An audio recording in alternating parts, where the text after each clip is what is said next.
everyone. Welcome back to the third day of the three-day global lecture series.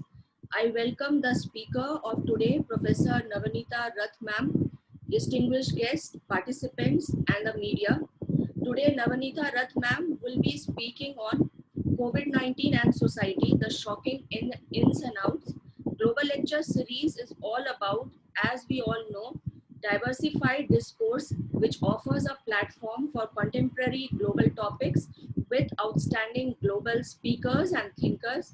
I am sure the lecture of Navanita ma'am would open the floodgates to think about the impact of this pandemic on the societal changes and the other aspects. Now I welcome the speaker of today, Professor Navanita Rathmam, to please deliver her speech.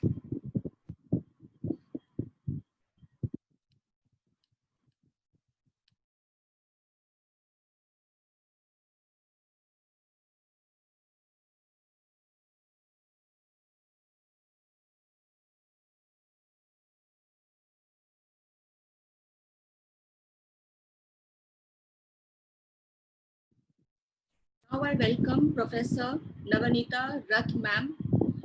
Let me first introduce her to all of you. She is an academician in the true sense. She obtained her master's and PhD degree from Utkal University and postdoctoral degree from the University of Wuppertal, Germany. She started her professional career as a teacher under the government of Odisha in 1989.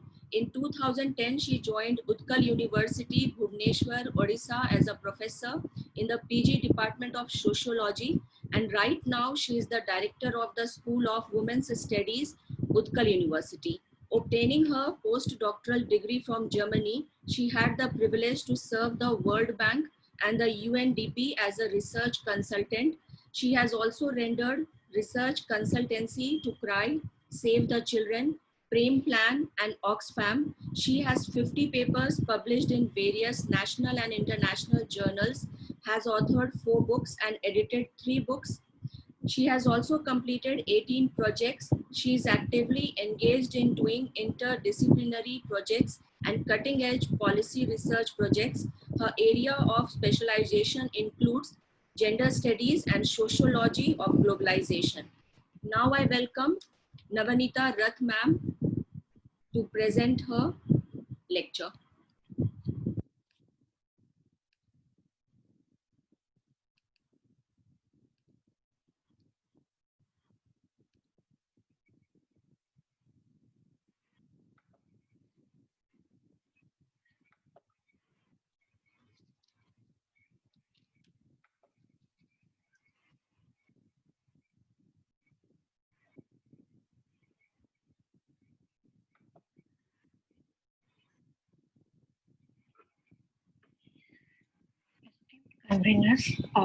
Convener of this global lecture series, the organizing committee.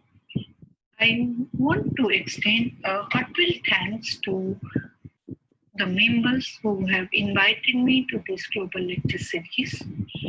Personally, I feel honored and I take it as a privilege because this has provided me a forum to express my views on the impact of COVID on society.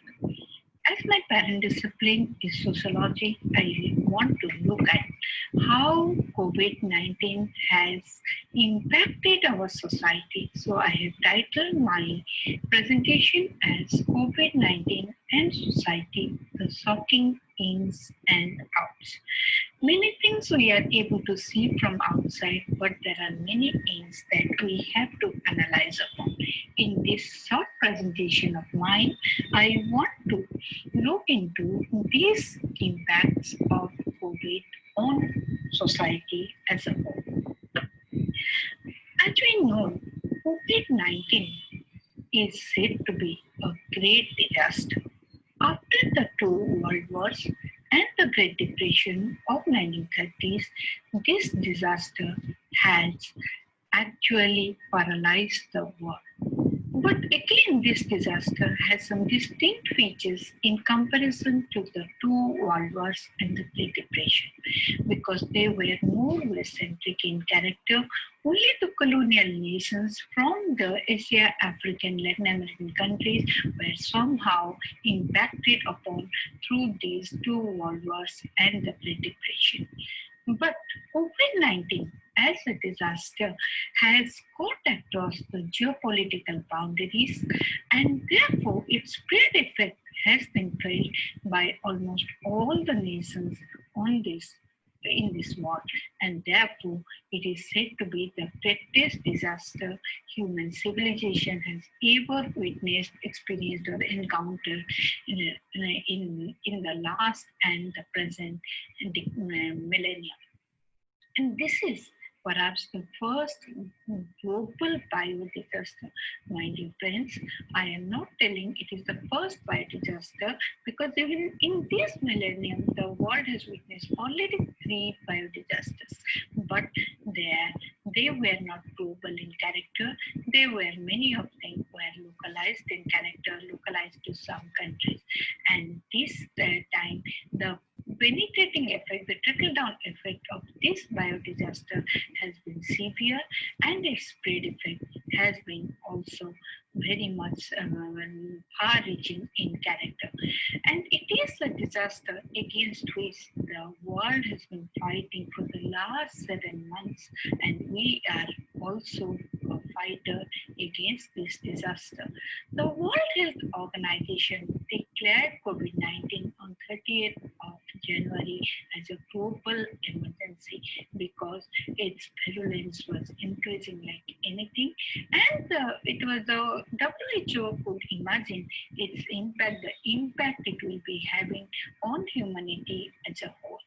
And this disaster has today created a terror and tremor all throughout the world, though the epicenter of the disaster was the Wuhan province of China. But now it is no longer confined. Its dispersed effects are being experienced by different parts of the world. But today, as per today's data, 213 countries from China to Italy and other European nations, USA, Latin America are affected by this pandemic. And India is in the acceleration phase of this global disaster. There are about 17 million positive cases detected all throughout the world, and 6,52,256 death cases have been reported.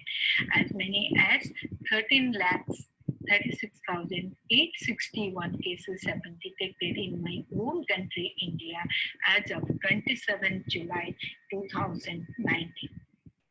And if we see the COVID-19 and its impact on society, COVID-19, apart from becoming a global health disaster or a health issue, it is an indicator of inequity and deficiency of social advancement, because this has affected the process of development and progress of all the nations of the world, be it the rich West or be it the poor Oriental societies or nations.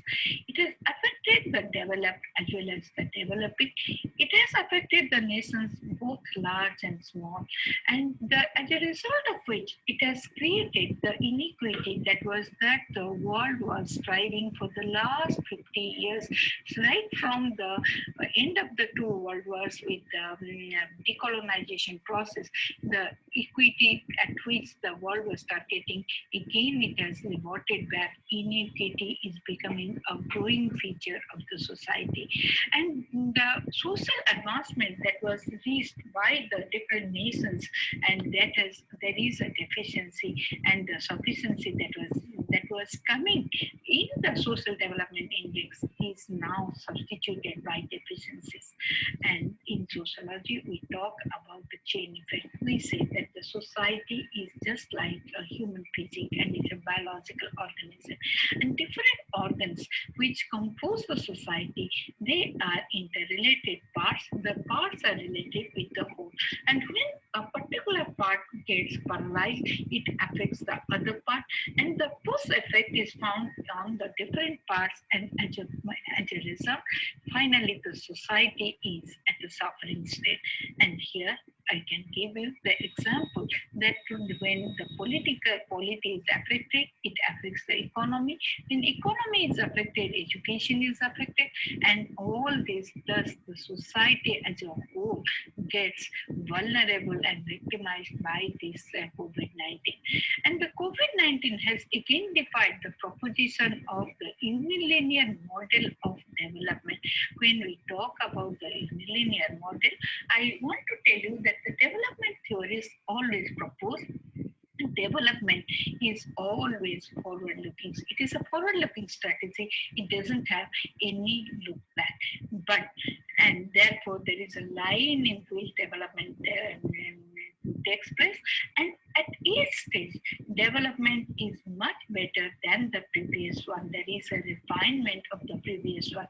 But now, the development, the wheels of development have reversed back, they have rolled back, and COVID-19 has defied the till now existing proposition of unilinear model of development, and it has taken the developed world into the darkness of underdevelopment, and there is a drainage of the hard-earned resources.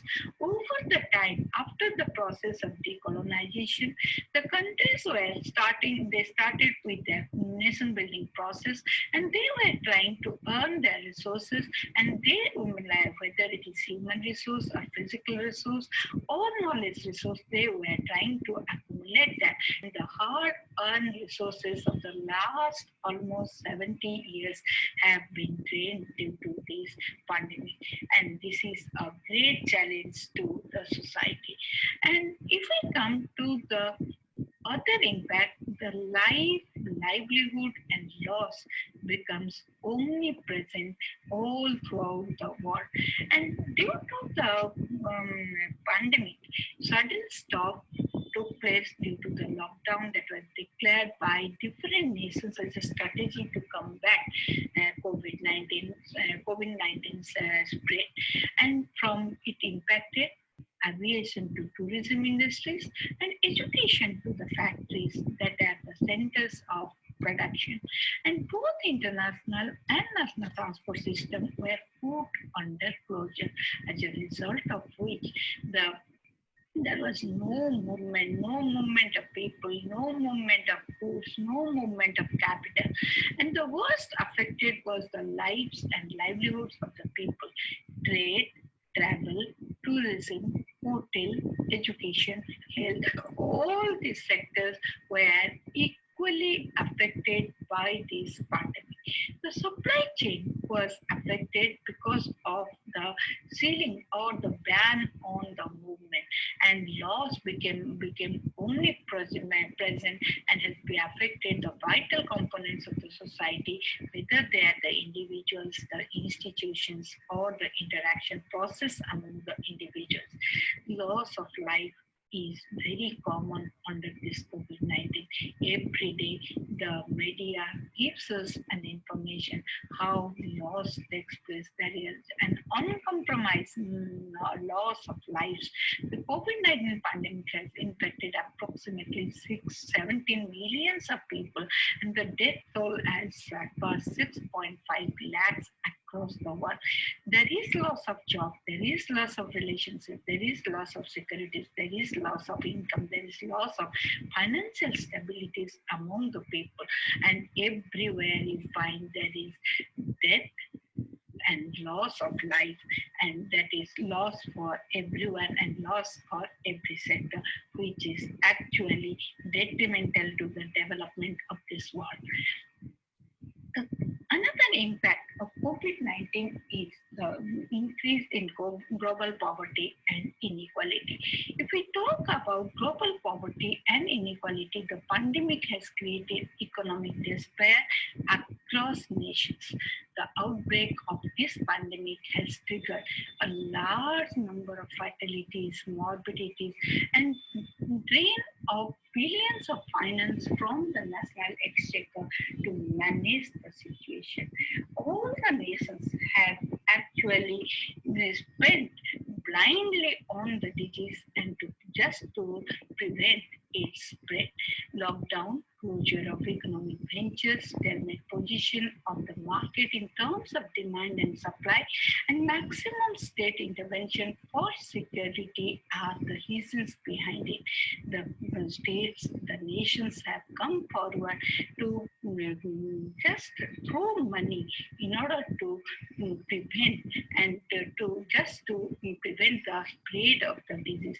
And powerful economies are encountering high inflation and increasing unemployment as a result of lack of productivity and excessive expenditure for the treatment and the rehabilitation of the COVID-19 victims and their families to give, and the situation of the welfare economies are still more precarious because a country like India, which is wedded to the principles of welfareism, they have a commitment for the people.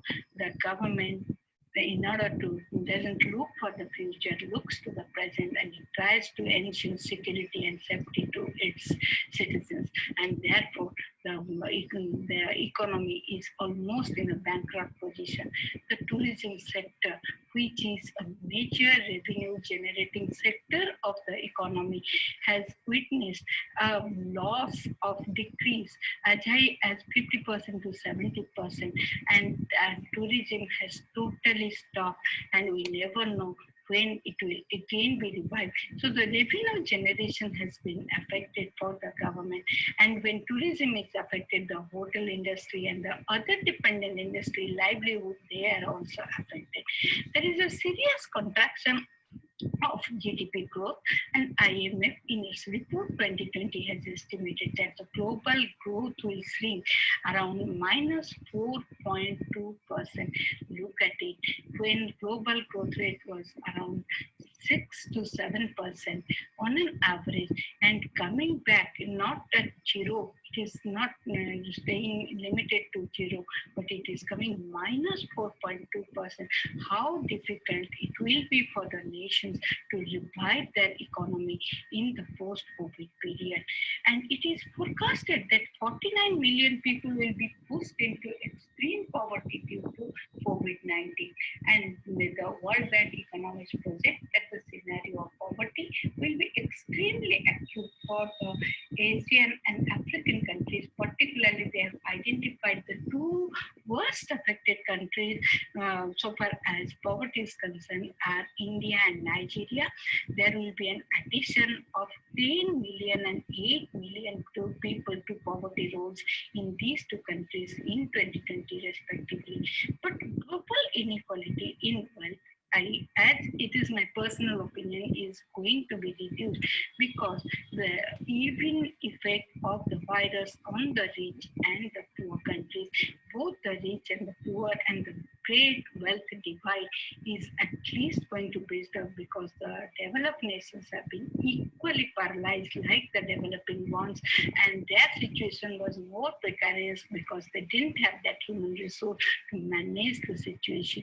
So the great wealth divide between the rich Western Hemisphere and the other hemisphere will be totally breached up, I think, in for a few days. And COVID-19 will push billions of population into poverty. I have just given a graph where it is predicted East Asia and Pacific nations will be the worst sufferers of poverty because the poverty will be aggravated to 239.8 millions, followed by South Africa, that is 128.8 millions, Latin America and Caribbean by 54.3%, and Middle East, North Africa by 44.9% because of their mineral treasure and petrol treasure. And all this is the poverty scenario we are going to face.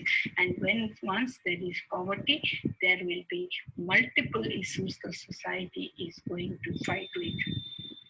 I have given here two graphs only from India, that is to show the unemployment in India that we are having right now and are expected to have.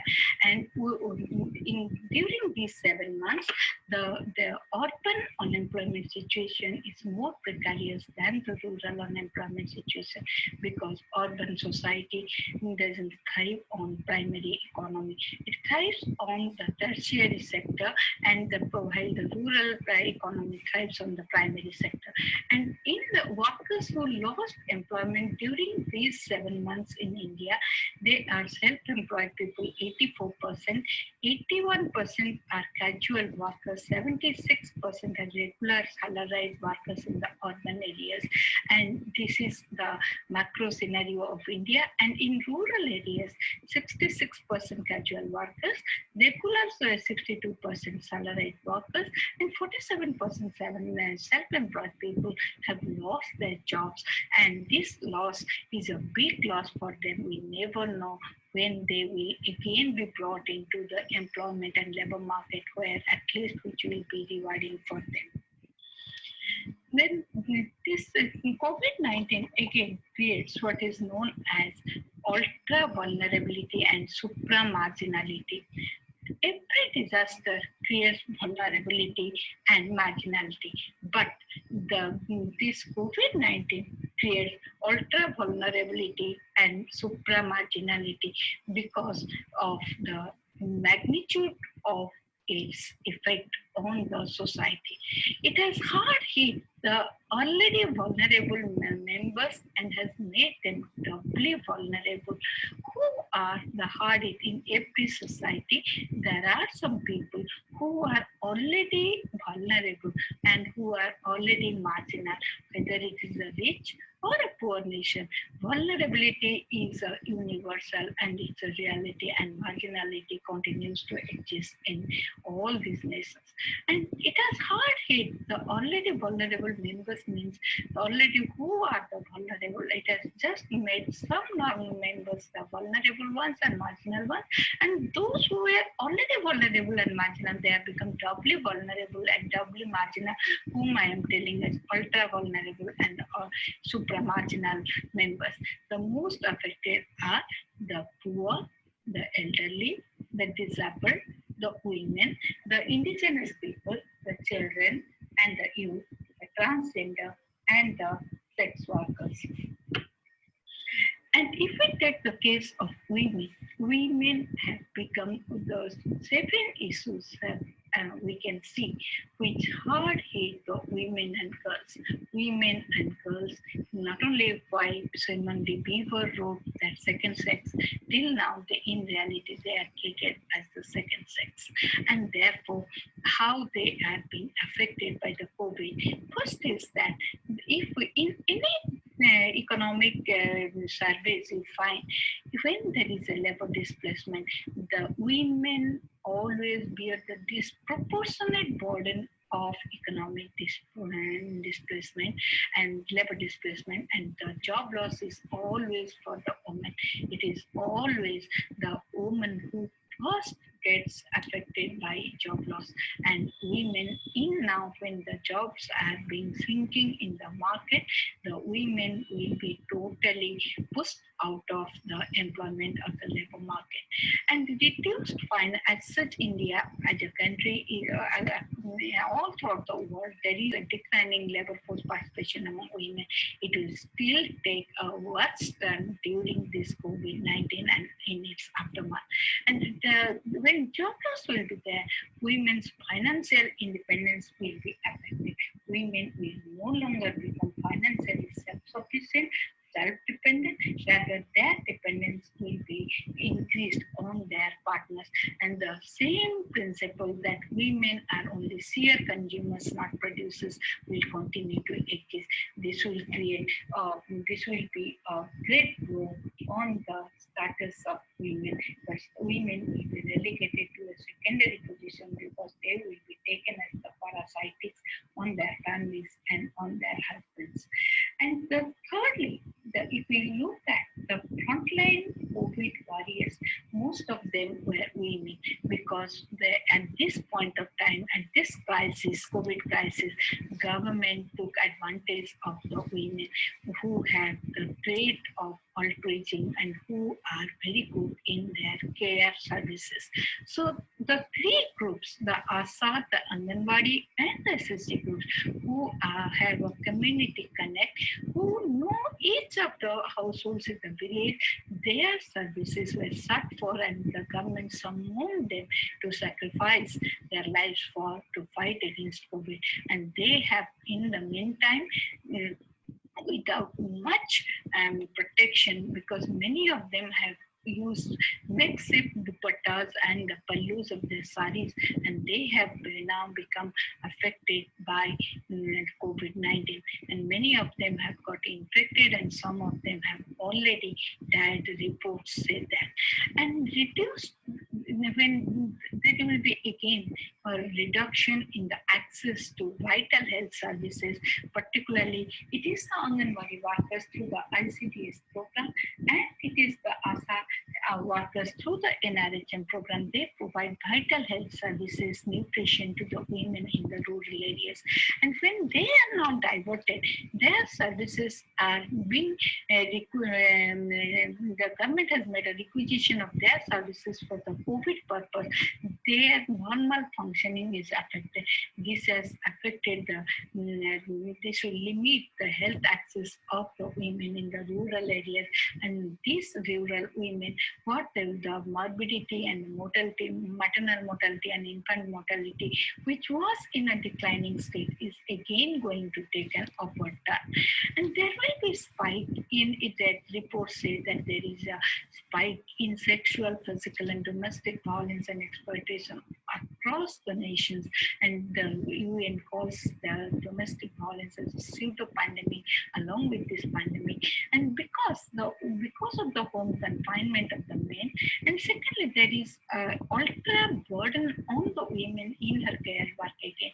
If the woman is a working woman and she's staying at home, she has to work from home. She becomes a teacher for her child. She becomes a hobby trainer for her child, and along with her normal domestic work.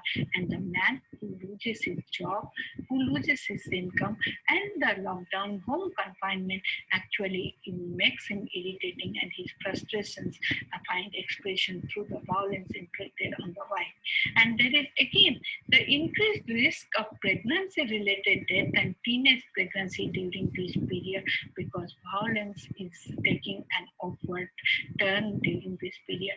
And the greater burden of domestic and care work is obviously on the women during this period, and COVID has actually affected women in manifold ways. And if we come to the PWD and the indigenous population, they are also equally affected by this coronavirus, because in a survey in India, it has been established that about 73% of the persons with disabilities are facing severe challenges like access to ration, healthcare in view of the coronavirus induced lockdown, according to a survey. And due to the social distancing prescribed by the government, their helpers are not coming. So as a result of which their physical limitations are there. At the same time, they are not getting the support services, which puts them into still more difficulty. Then the pandemic has seriously affected the well-being, livelihood, health of the indigenous people who are in the remote areas and the hinterlands of different countries. And particularly, if you take the case of India, the tribal areas still now they lag in terms of health services, and the health-seeking behavior of the people are still poor. And basic healthcare facilities are extremely poor in these areas, and it is aggravated during this period. The doctor who was going before to these areas are not now going to these areas. A lack of the key information and awareness is also creates a problem for these indigenous people. And reverse migration is more among the indigenous people, because in the place of origin they do not get job due to they undertake displaced migration, and when they come back and they buying no job, they have no property in their locality, and they cannot become self-sufficient immediately. It will take time for them to create and to search for their livelihood options in their locality, and lack of access to effective monitoring and early warning system is again a problem for them. And there is a vast loss of livelihood because they are not allowed to go to the forest. They cannot collect the forest produce. And a report has come 2 days back that in the tribal areas, the non-institutional money lenders are taking an ascendancy. They are trying to create the capitalist trend over there. They are just now demanding 20 up to 24% of interest on the loans, and these people will be thoroughly exploited in economically. And if we see the impact rights of the children and the youth, that is in still more worse. COVID-19 has witnessed the worst children falling into poverty, and it is said that 42 to 66 million children could fall into extreme poverty as a result of COVID-19 grappling this year. And adding to the already by 2019, the world housed around 386 million poor children. Look at this. If this will be an addendum to that, the number of poor children will grow in the world. And threats to child survival, health, and will be there. Economic hardships experienced by the families as a result of the global economic downturn, and could result in hundreds of thousands of additional child deaths in 2020. And child beggary, child labor will grow in the developing countries. And the 188 countries have in the meantime imposed countrywide school closure affecting more than 1.5 billion children and youth. The UNESCO estimates that close to 900 million learners have been affected by the closure of the educational institutions. And the widespread closure of the schools now affects 91% of the world student population, because 91% of the world's student population, have no access to digital devices. And when online system of learning is going on, this sudden transit, they are not able to adjust, and they are in so much inaccessible areas that they cannot also access the the teaching that is going on, and it cuts children off from the vital services. And when the schools are closed in the countries like India, where we have the system of midday meals, we have Anganwadi centers which provide supplementary nutrition, that is heavily affected. The most vulnerable children from the poorest families will be the most likely to have their health, nutrition, and well-being impacted, their learning stopped, and their safety at risk because of the schools have closed.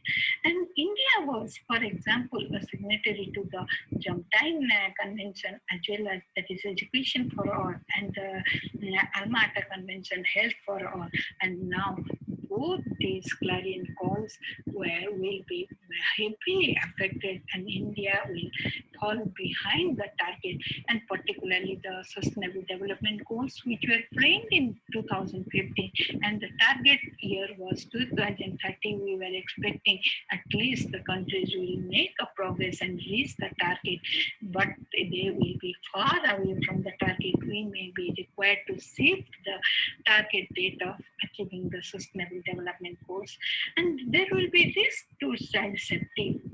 Lockdowns and shelter in place and measures come with heightened risk of children witnessing or suffering violence and abuse. In some quarantine homes, children have also been found to be suffering from violence and abuse. And child rights, which is right to life, survival, development, and participation, they will be heavily affected. So the child who is the future citizen of tomorrow, the future citizenry of the world, is going to suffer, and we cannot have a good human resource in future. So COVID-19 has affected our human rights component. Then another Another impact of COVID-19 on the society is the new term of stigmatization.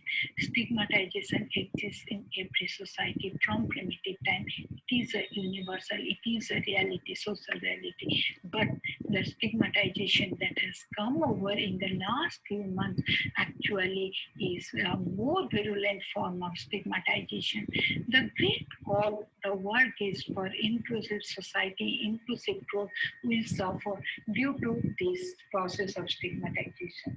Even in the affluent countries, this stigmatization, and this is based on a disease-based stigmatization. We are having hostility towards neighbors and military history, hostility towards the health professionals, police, sanitation workers, SSC workers, where no except can be found in the daily adorning the newspaper in media exposes every day.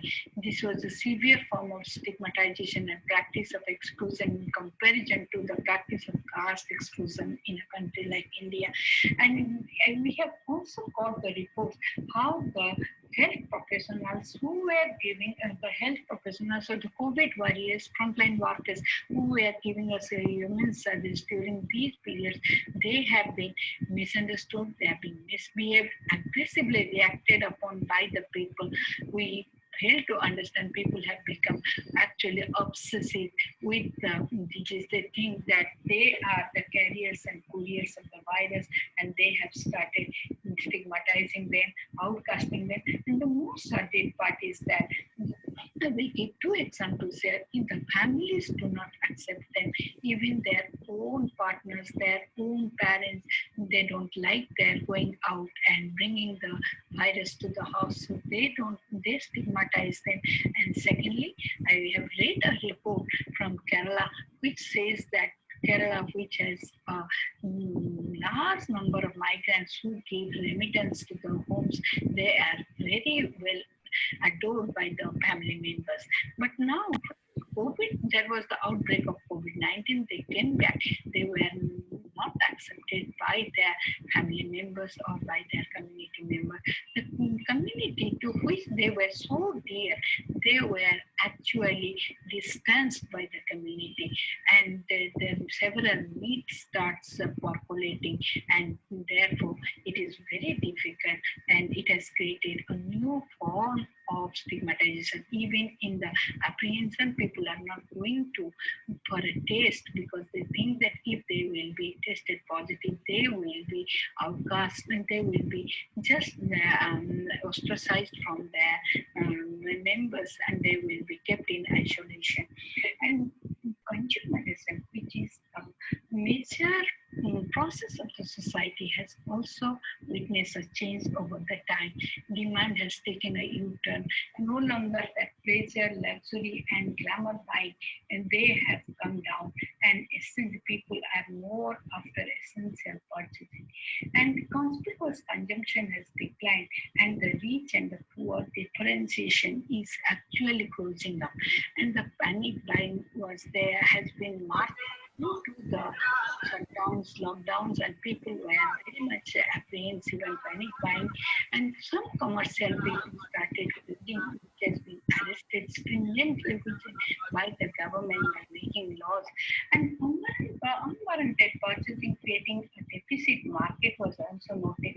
Even if I require two masks and one sanitizer, I was buying the double to keep up back up, thinking that the market may become vacant with all these products.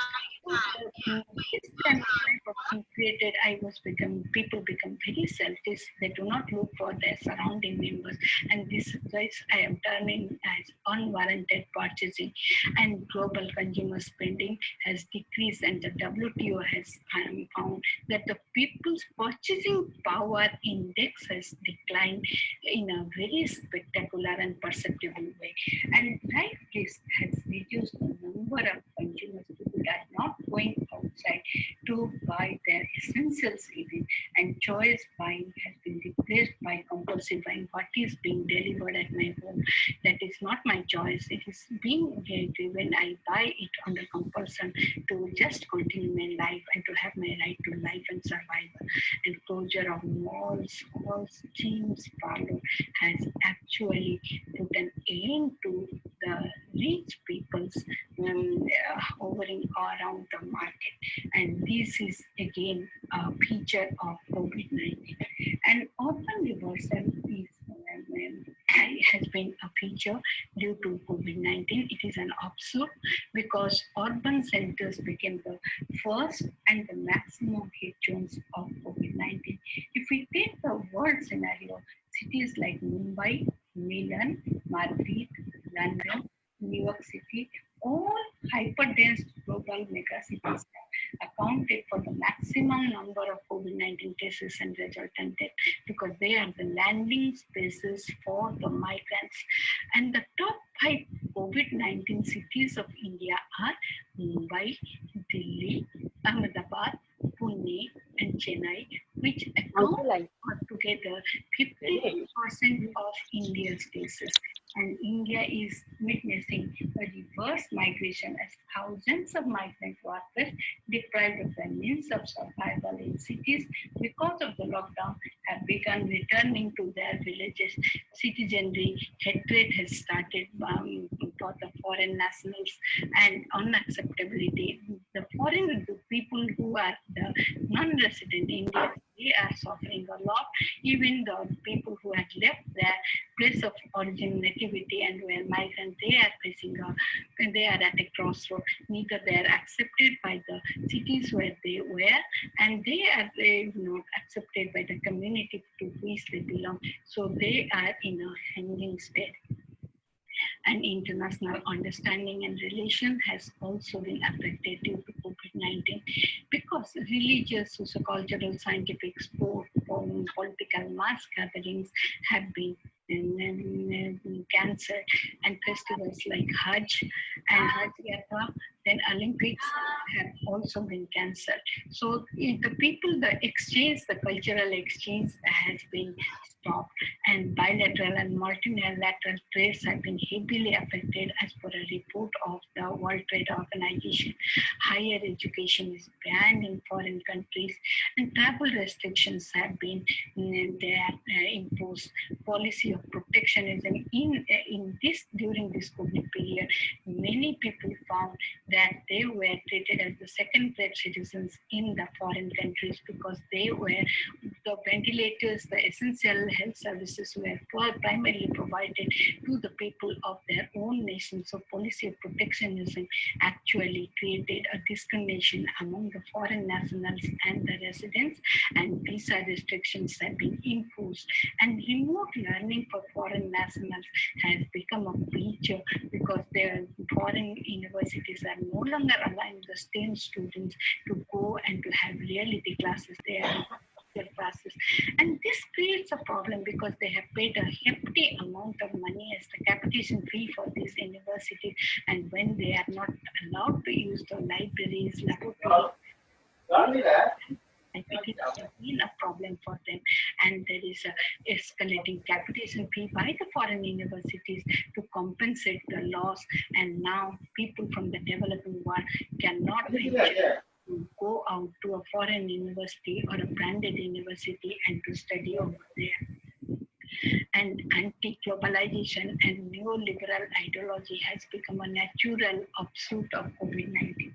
Till now, anti-globalization movement was going on in the world streets, and the nations and the groups were into the movement. Now, COVID-19 itself has created the anti-globalization movement, and the neoliberal ideology, which says the state is the best, which governs the least, is now very much defeated because now people are telling the state is the base which governs the maximum.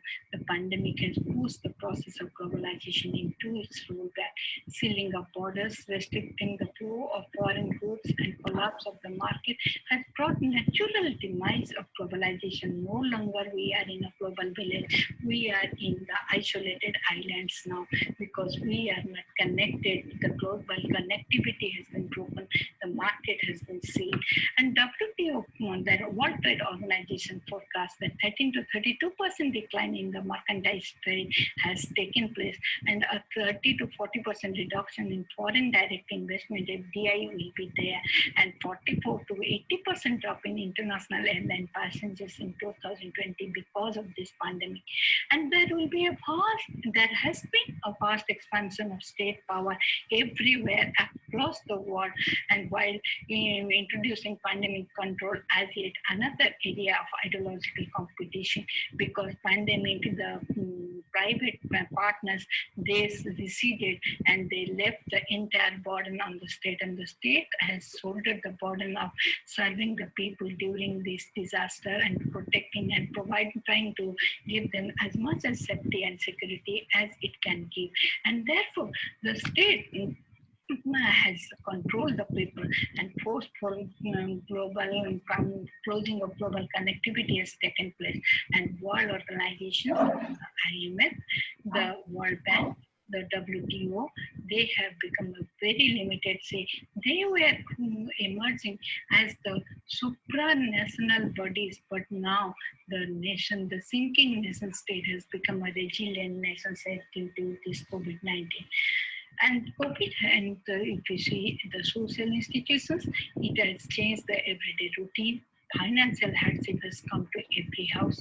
The familial role of protection and recreation has gone up, and marriage preferences have changed drastically and dramatically. People no longer want to give their daughters or sons in marriage in a different land. They want their locality to confine it to the people of locality, to the partners they find the local, and therefore trying to get the partners from their own locality. And the process has been very much certain, and the expenditure cost has been there. Religion, temples, mosques, church congregations have come down. Rituals have been suspended. The scientific temper is substituting religious belief, which the government was trying for a long period, has been actually it has been controlled, and people themselves they have become auto scientific in character. The natural healing processes, the local healing techniques, witchcraft, people are no longer believing in that. They are all waiting. All the eyes are now on how the vaccine will come, and they will take the vaccine to protect themselves. And polity has faced new challenges. It has got new focus. Decentralized decision making has actually enabled the states to manage the situation.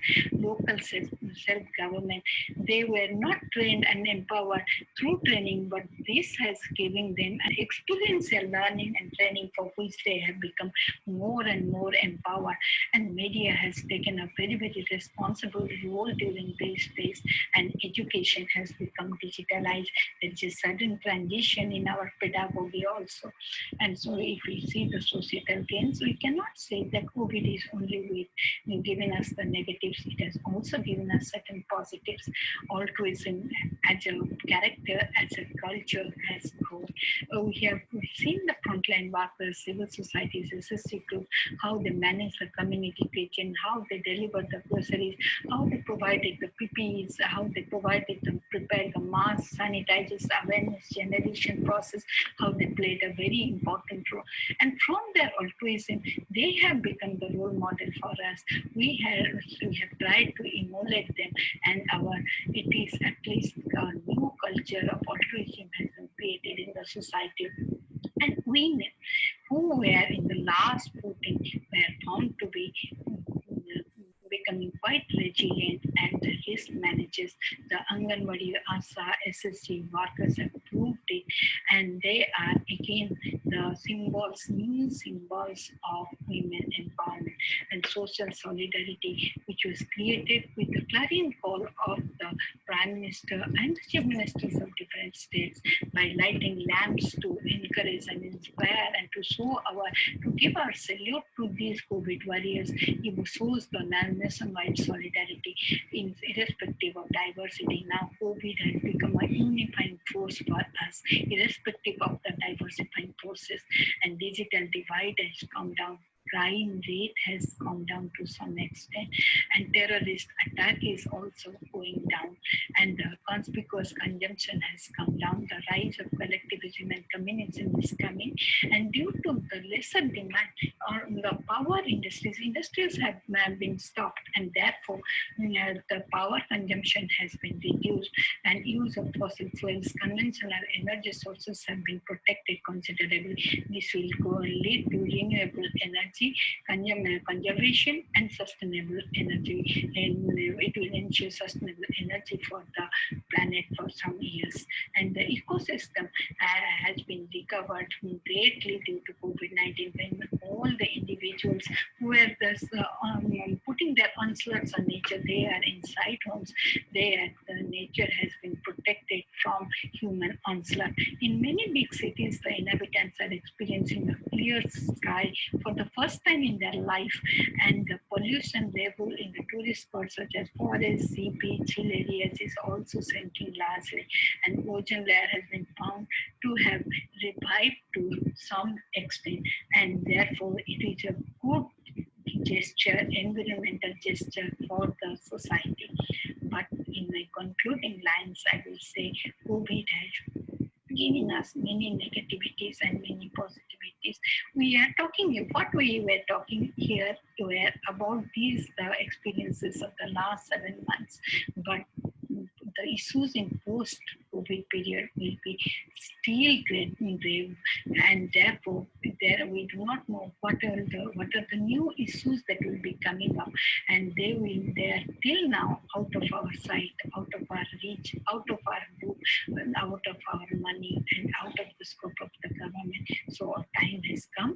As responsible citizens, let us join hands to combat it, and our micro efforts can also contribute to combat this problem at a macro level. Thank you.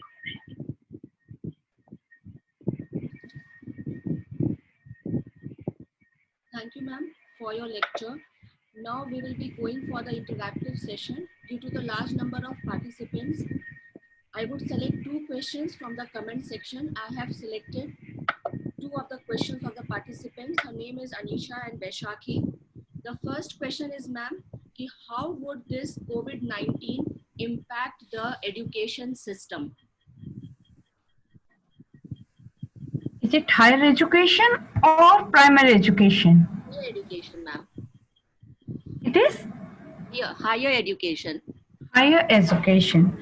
If we look at the impact of the pandemic on higher education, it is going to have a very, very deep impact on higher education. Because if we see that our educational system was not well prepared to go for online teaching and all that, and suddenly when it came as a shock to us, it was very difficult on the part of the education system to just face the trauma, and we suddenly went for the online system. But as we know, in India, we suffer from a high degree of digital divide, and there are places which are geographically segregated. There is wealth divide for which people do not have the access. There are infrastructural limitations, and even if we are giving online teaching, many students are not able just to get access to that education, and therefore they are in the shadow regions of higher education now. Number one. Number two, I will say higher educational institutions are the campuses are quite stimulating. It gives a different identity to the student when he comes to the campus, because here he not only learns from the teachers, he learns from the campus environment, he learns from the peers, and the environment is quite stimulating for him. And when the students are being prevented to come to the campus for the last 7 months, and for how many more months we are not in a position to predict, that is a very big blot on their personality development. I will give you a very simple example. When a tribal boy comes to higher education campus, he develops a distinct identity. He changes his style, he changes his spirit, and finally he gets prepared himself for the global market, employment market. So this will be a major problem now. Then third thing, with regard to education, the system of writing and the way comprehending writing, coherence, and the style and the way to analyze things, that will be missing. The fourth thing I will say, in a classroom, a teacher is not a teacher within the classroom. Outside the classroom, he is more a counselor to the students. And the students, this counseling part will be missing.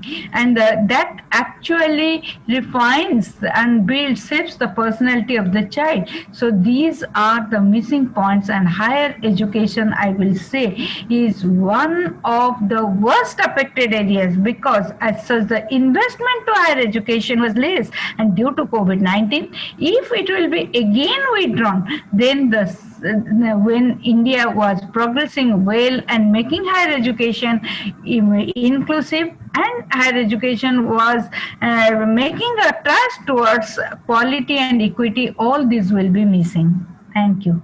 Thank you, ma'am. Thank you for your answer.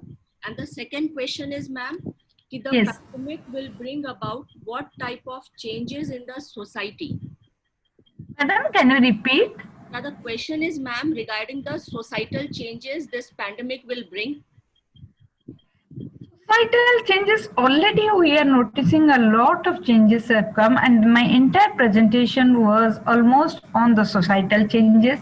You look at any aspect of the society, whether it is culture, whether it is religion, whether it is our interpersonal relationship, whether it is our institutions like family, caste, marriage, then legal system, education system, it is going to impact upon it in a great way. And we are going to make a big transition. It will give a force to the process of social change in the society, and very soon we are going to look to get a changed society with different patterns changing in the society. Thank you, ma'am. Thank you for your answer. Thank you so much, ma'am, for being one of the speaker and for your enriching views on this topic and explicitly explaining the impact of this pandemic COVID-19. It was pleasure to have you, ma'am, with us once again. Thank you, ma'am. Thank you. Thank you.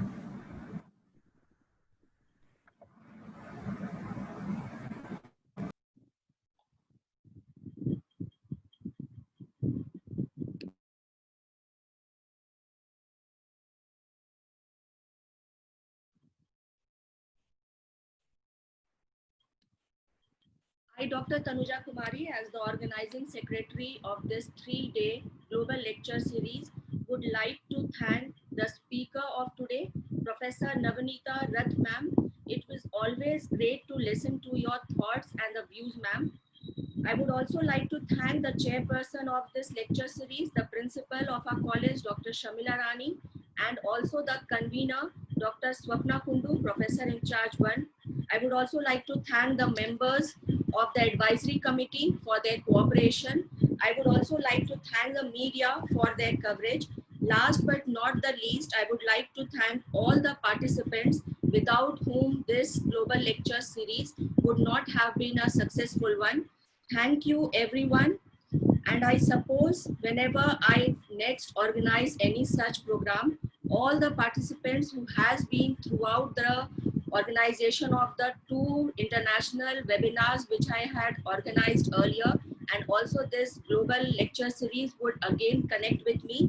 I hope that this global lecture series have enriched all the participants who were connected throughout the global lecture series. This time also we had a large number of participants from across India and also abroad. I would like to specially thank Dr. Ashok Mandal sir, who is working in the PG Department of History, Vinoba Bhave University. He was continuously connected with us throughout the 3-day global lecture series. Once again, I thank all of you who were connected throughout the 3-day global lecture series. With this, we come to the closure of the 3-day global lecture series. Hope to meet you all once again. Thank you.